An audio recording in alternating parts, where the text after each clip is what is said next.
ચાલો આપણે જમીનના વિવિધ પ્રકારો જોઈએ. કાપની જમીન ચીકણી અને ઘેરા રંગની હોય છે. કાપની જમીનનું નિર્માણ નદીઓ દ્વારા નિક્ષેપિત કાપને લીધે થાય છે. આ જમીનમાં ડાંગર, શેરડી, શણ, મકાઈ, કપાસ વગેરે પાકો લેવાય છે. રાતી જમીન આગ્નેય અને રૂપાંતરિત ખડકો ધરાવતા ક્ષેત્રોમાં આ પ્રકારની જમીન આવેલી છે.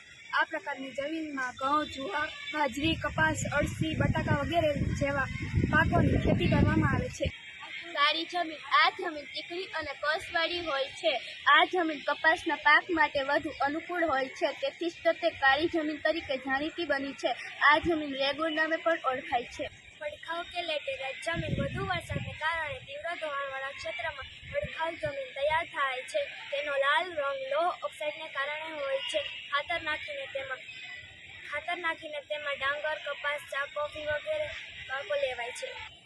3 પ્રકારની જમીન. આ જમીન સૂકી અને અર્ધસૂકી આબોહવાવાળી પરિસ્થિતિમાં જોવા મળે છે.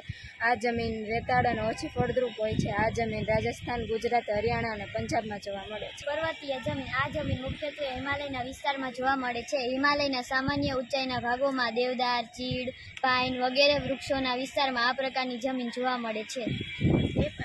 તે પાંદડા ભૂસપાટી પકાઈ જાય છે. આમ ઘઉં, જુવાર વગેરે આ જમીન અમુક જ ક્ષેત્રમાં જોવા મળે છે. દલદલ કે પીટ પ્રકારની જમીન આ પ્રકારની જમીન ભેજવાળા વિસ્તારમાં જૈવિક પદાર્થોની સંગ્રહથી બને છે. આ પ્રકારની જમીન વરસાદ ઋતુ દરમિયાન પાણીમાં ડૂબેલી હોય છે. આ પ્રકારની જમીન ભેજવાળા વિસ્તારમાં અત્યંત મર્યાદિતમાં હોય છે.